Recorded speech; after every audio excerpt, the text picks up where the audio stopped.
What's up, Freedom Freaks? I'm Kermit D, and welcome back to the Show Me State News Show, where we hold public officials accountable and shine a light on corruption around the Ozarks and beyond. Today, we're in Howell County, Missouri, where a grand jury has indicted a former sheriff sergeant on felony theft charges. And trust me, this story is more twisted than you think. Ready. Let's go get off tremendous. Believe in free speech for the morons too! Don't stop me up! According to court documents, Brian Jackson, 38, of West Plains, Missouri, was indicted on 2 felony counts of stealing $750 or more. Deputies in Operation Relentless Pursuit Task Force, along with Cabal Police, arrested Jackson at his home in Cabal on August 25th. He was booked into the Howell County Jail, but then you won't believe what happened next. He posted bond and walked free. Imagine that. A cop accused of faking records to steal taxpayer money back home the next day. This case traces back to April 2024, under then Sheriff Brent Campbell's administration. It all began when Lieutenant Torey Thompson noticed something strange. Jackson was turning in paperwork for traffic stops, while cameras showed him sitting inside the sheriff's office. Lieutenant Thompson dug deeper and contacted some of the people Jackson claimed to have pulled over. One said, "I was in Kansas City that day. I was never stopped by him." That's when the alarm bells went off. By May 2024, the Missouri State Police was called in. Sergeant R.M. Greenan took over the case at the request of Sheriff Campbell. Investigators found the fraud ran from January of 2023 to March 2024. Jackson collected $4,122.66 in false pay through the Hazardous Moving Violation grant. He also claimed to have stopped 75 vehicles on DWI overtime. But investigators say at most he might have stopped 14. That added up to another $1,056.36 he pocketed. All told, Jackson stole over $5,000 by gaming the system. All of this played out under Sheriff Brent Campbell, a career lawman with a stacked resume. Graduate of West Plains High School, 1994. Top of his class at Moberly Law Enforcement Training Center, 1999. Patrol officer, SWAT unit member, narcotics investigator. Lead agent and team leader for the South Central Drug Task Force. Specialties: meth labs, narcotics, child rescues, opioid policies, law enforcement training. Elected Howell County Sheriff in 2021. Passed a quarter-cent tax increase in 2022 to raise salaries and expand staffing.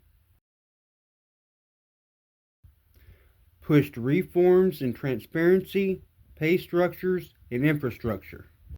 On paper, Campbell was a reformer, a man who earned his stripes fighting crime and building partnerships. But despite that image, Campbell lost his re-election in August of 2024 to Matt Roberts, who officially took office in January of 2025. By then, The alleged thefts were already in motion, right under Campbell's watch. And let's not forget, Campbell himself, when submitted, he and other public servants were behind what locals call the Hillbilly Mafia. Jackson was terminated from the sheriff's office on July 24th, 2024. He previously worked for the city of Willow Springs from 2011 to 2020. A Howell County grand jury returned the indictment on August 13th, and now Jackson is officially facing trial. Current Sheriff Matt Roberts, who took office in 2025, released this statement after the arrest. The investigation revealed that Jackson engaged in deliberate, long-term theft. Records and traffic stops were falsified, and government databases were abused to carry out this scheme. While these crimes occurred before I took office, I want to be clear, I will not tolerate this type of behavior from any employee. I apologize to the citizens of Howell County for the actions of this former employee, and I remain committed to restoring and maintaining your trust. Jackson's first court appearance is set for September 12th at 8:30 a.m. before no other than Judge Steve Purvett. This is Nate Hudson with Ozark Radio News and News Team 7. Today I'm speaking with Corporal Brian Jackson of the Howell County Sheriff's Office. He is part of our Back the Blue interviews.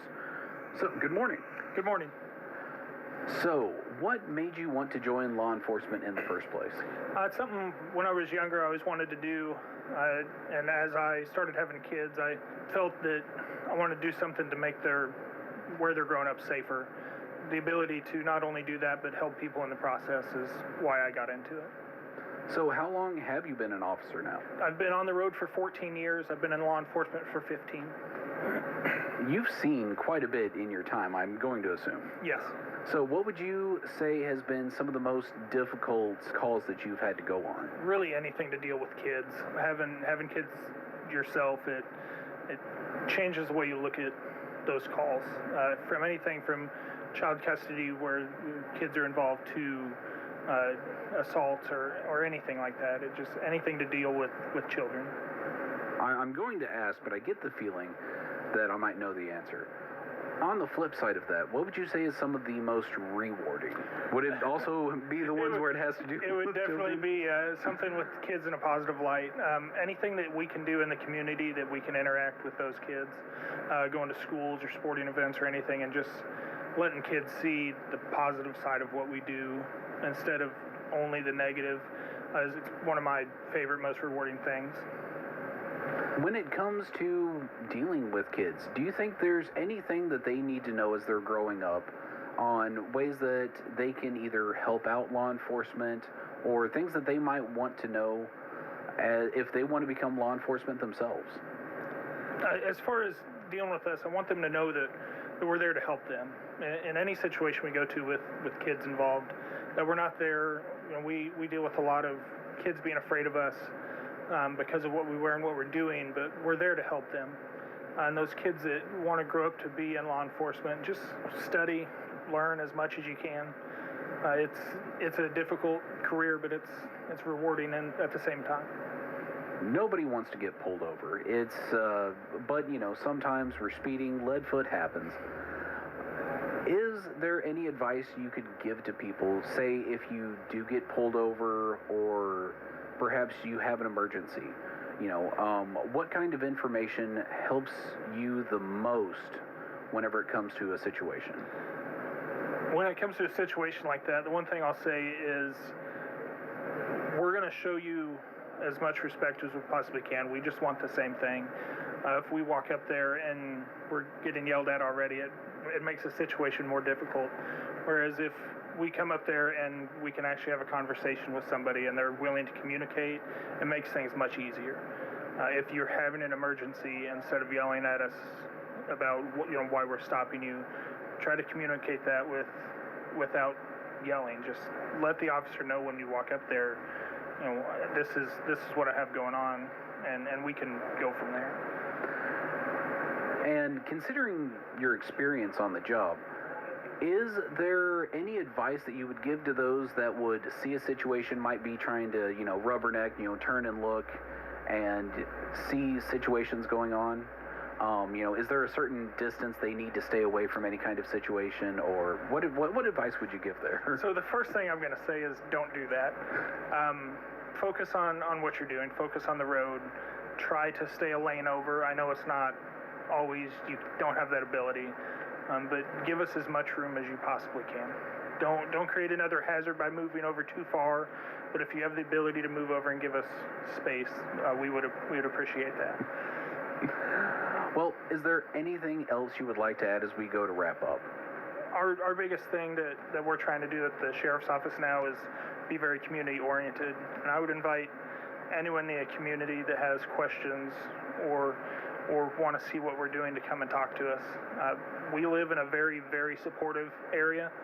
The amount of support we get is amazing, and I appreciate that. But if anybody has questions about anything, and we're willing to answer them, you just need to come and ask us. Well, thank you so much for coming in to speak with us. It has been great to get to learn a little bit more about what you do for the community. Thank you. This is Nate Hudson with Ozark Radio News and News Team 7. So here's the question for Howell County. How does a deputy get away with faking 75 traffic stops, falsifying reports, and stealing taxpayer money for over a year before anyone noticed? Because when law enforcement abuses the system, who's left to protect the people? This has been Show Me State News Show. I'm Kermit D. Stay alert, Missouri. Because if we don't hold them accountable, nobody will. And if you're not already, don't forget to like, share, and subscribe. Till then, united we stand, people power. Ready.